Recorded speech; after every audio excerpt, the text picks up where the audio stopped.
Kita akan lihat lebih lengkap mengenai rekomendasi saham pilihan pemirsa selain TAPG sudah kami rangkum dalam grafis berikut ini. Tentunya dari Pak Gembong Suwito, di antaranya pemirsa direkomendasikan ada TAPG tadi yang baru saja kita bahas. Kemudian juga pemirsa ada Era Jaya.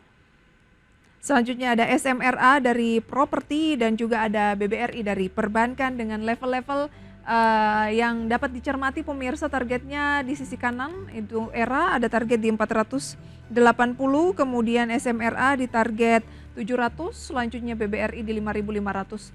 Kita akan beralih terlebih dahulu ke properti terlebih dahulu Pak Gembong. Baik, kalau mencermati mengenai suku bunga The Fed yang kemungkinan akan dipangkas dalam pertemuan bulan ini sesuai dengan ekspektasi ataupun konsensus begitu ya, mungkin 25, mungkin 50 basis poin. Nah, kayaknya yang paling sensitif itu kan sebenarnya ada keuangan, kemudian juga mungkin ada teknologi dan juga properti. Tapi kayaknya yang lagi sensitif positif-positifnya tuh justru cuma di propertinya gitu. Nah, melihat peluang di properti bagaimana nih Pak? Apakah sebenarnya ini hanya momentum sesaat atau bagaimana?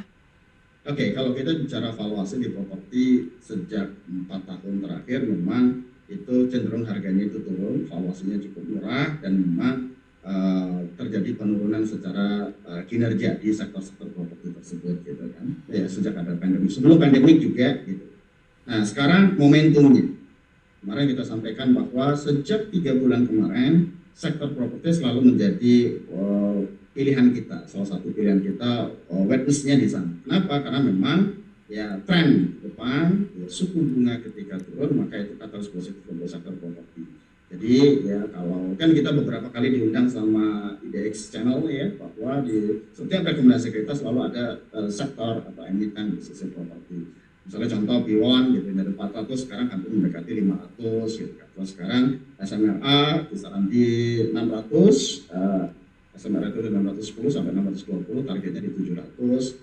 Nah, kira-kira seperti itu. Karena memang ya masih tren bullish, masih untuk sampai kisaran nanti dipastikan berapa penurunan suku bunganya, apakah menjadi ekstrim 50 basis atau sesuai price in di 25 basis. Tetapi katalis atau cerita positifnya juga masih positif. Kita ditunjang oleh rata-rata kenaikan kinerja ya, EPS di emiten-emiten properti, baik itu di P1, BSDE, SMRA, CTRA, ya salesnya naik rata-rata. Yang kedua paling bagus sendiri adalah EPS naik, kenaikan kinerja.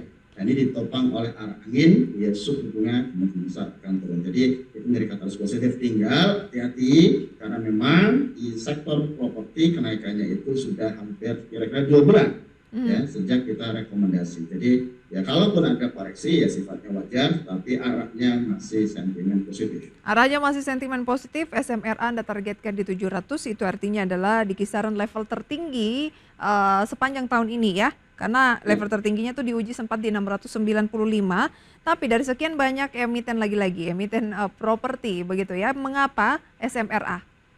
Oke, kalau di awal kita sampaikan secara valuasi kemarin di P1 itu di kisaran 400 sudah nyampai di target 500. Jadi kita beralih dari sisi valuasi, dari sisi technical base-nya, kita melihat dari sisi SMRA lebih menarik saat ini. Memang ya target sebelumnya di P1 itu sudah terlewati, sudah capai gitu. Nah, potensi untuk kenaikan di SMRA itu secara valuasi, secara technical analysis juga itu sangat menarik di level 700 targetnya. Baik, target 700 saat ini masih di 630, stop loss lah di kisaran 600 ya? 600. Baik. Dari properti pemirsa kita beralih ke Era Jaya, buy di area 436 sampai 438. Era Jaya semenarik apa Pak Gembong? Oke, kalau bicara consumer primer ya, atau retail base, ini menjadi sesuatu yang dari sisi saham dari eranya cukup menarik ya. Kenapa? Karena memang kalau lihat tahun ini saham yang cukup tertekan, tetapi dia sudah tidak mampu untuk turun lebih jauh lagi di kisaran 400. Nah, sekarang sudah konsisten di 430 sampai 440. Itu yang pertama dari sisi teknikalnya ya sudah membentuk double bottom, ya ini akan lebih teknikal untuk cenderung untuk naik. Gitu. Itu yang pertama. Yang kedua dari sisi Era ini distributor dari iPhone. Kalau Mbak Brisa ya sebagai pengikut iPhone ini akan antusias ya, terutama di September ini karena akan meluncurkan iPhone 16. Betul, akan rilis hari ini ya di Yes, luar. betul. Baik. Nah, ini menjadi sangat katalis positif kedua gitu karena memang distributor di Indonesia ya era lah pemegang. Baik, rencananya akan launching iPhone terbaru, iPhone 16, yang ini juga kalau di dalam negeri ya dipasarkan melalui gerai-gerai Era Jaya begitu ya. Baik, Era Jaya buy di area 436 sampai 438, target price di 480, stop loss di kisaran 428. Seperti itu ya untuk Era Jaya. Satu lagi tadi dari perbankan BBRI. Semenarik apa BBRI? Oke, dari sisi Big Bang ya rata-rata tiga itu sudah kembali lagi bahkan all time high. Ya BBCA secara kinerja ya sudah mencapai di level 10.400. BMRI atau Mandiri itu sudah di atas 7.200 lagi gitu kan. Nah memang anomali tahun ini itu BRI ya dengan berbagai macam faktor ya itu sudah bahas. Nah BRI ya kita rekomendasikan sejak di 4.300 ya, terus pada saat itu memang ada outflow terus. Nah momentumnya mulai bergeser ya secara signifikan itu di Agustus. Kenapa? Karena secara risikonya juga rendah, ya sudah mulai uptrend, ditambah lagi secara kinerja juga positif walaupun tipis ya kenaikannya memang karena di level kinerjanya kalau dibandingkan dengan tahun kemarin ya itu masih tumbuh hanya 1%, tetapi secara value itu sekitar 29,8 triliun satu semester untungnya. Jadi kalau target manajemen dibilang 60 triliun keuntungannya maka itu akan achievable. Itu yang pertama. Secara yang kedua, secara teknikal, nah ini memang secara upside itu menjadi sesuatu yang paling menarik di antara Big Bang yang lain. Ya, BCA sudah 10.400 untuk naik pun agak berat gitu ya. Terus yang Mandiri di level 7.200 7.300 itu berat. Gitu. BNI udah mulai ya. Memang hari ini saya rekomendasi dua BNI sama BRI, tapi manajemen memilih untuk BRI ya oke gitu kan. Memang secara uptrend masih naik, targetnya di 5.500. Baik, stop loss di 5.000. Yes, betul. Baik, itu dia ya. Ada BBRI dan ternyata BBNI juga sebagai tambahan. Buy di area berapa BBNI, Pak Gembong? BBNI di level 5.550 sampai 5.600, target 6.000, stop loss di 5.400. Oke, kita ulangi ya. BBRI buy di area 5.150 hingga 5.175 dengan target price di 5.500, stop loss di 5.000. Kemudian ada target BNI. Price-nya 6.000 iya. Untuk BBNI. BBNI. Tadi ini adalah BBRI Pak Gembong yang saya bahas. Siap. Kemudian BBNI buy di area 5.550 hingga 5.600 dengan target price di 6.000, stop loss di 5.400 ya.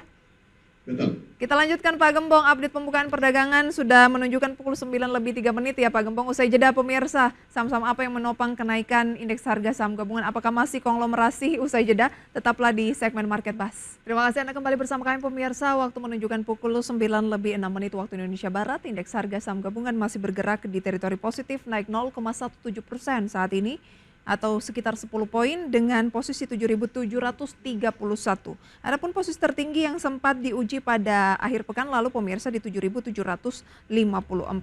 Kemudian untuk nilai tukar rupiah terhadap dolar Amerika Serikat melemah 0,58%, kembali ke 15.400-an, tepatnya di kisaran 15.449 setelah sebelumnya di pekan lalu pemirsa sempat di 15.300-an. Dan berikut adalah deretan saham-saham yang menjadi gainers based on value dan juga losers based on value. Di antaranya pemirsa adalah saham Petrosi yang kembali menguat 1,65% di 13.875. ISAT atau Indosat naik 1,83% di 11.100. Toba atau TBS Energi Utama juga mengalami penguatan 6%. Arto, Kalbe Farma, IOTF, JAR, KPIG, BBYB. Losersnya pemirsa ada Smil, Jasa Marga, Wifi, Bicap, GoTo, SRTG, Bino, Aspi, TOWR dan juga AALI. Itu adalah pemirsa saham-saham yang menjadi gainers dan loser based on frekuensi pemirsa ya. Itu dia update-nya pada pagi hari ini Pak Gembong. Anda melihat ini masih digerakkan oleh konglomerasi ya tampaknya ya? Sudah mulai seimbang, konglomerasi sudah mulai pergerakannya tidak terlalu liar. Tapi kalau blue chip ya pelan tapi pasti. Yang kita sebutkan tadi kan secara hari ini itu mengalami kenaikan dan memang di-drive oleh ya, secara valuasi cukup murah, ya uptrend dari teknikalnya ada dan inflow investor asing. Jadi dengan adanya rupiah saat ini di 15.300, 15.400 kita melihat itu price in. Nah, ini akan menjadi sesuatu katalis positif buat investor masuk dan itu sudah terbukti ya begitu rupiah kita di 15.400, 15.300, inflow pertama itu dari sisi big bank. Baik. Saya tertarik mencermati IHSAT tadi di posisi kedua secara frekuensi. Singkat saja, menarik tidak mencermati Indosat ini di 11.100? Ini kemungkinan besar ada yang namanya aksi korporasi. Oke. Ke depan. Ya, IHSAT ini kalau nggak salah dia akan melakukan stock split untuk ya biasanya kalau saham-saham sudah di level 11.000 gitu kan atau di level di atas itu maka penggeraknya itu ya Jadi wajar akan ya ketika wajar. akan Ya, ada rencana stock split ini kemudian betul, ada aksi momentum di sana. Ini yang disebut momentum ya. Baik. betul. Baik. Sayang sekali waktu kita terbatas Pak Gembong. Terima kasih banyak untuk sharing informasinya di segmen Market Buzz kali ini. Semoga apa yang kita perbincangkan pemirsa bisa menjadi referensi untuk portofolio investasi Anda. Pak Gembong, selamat pagi, sukses selalu. Terima kasih.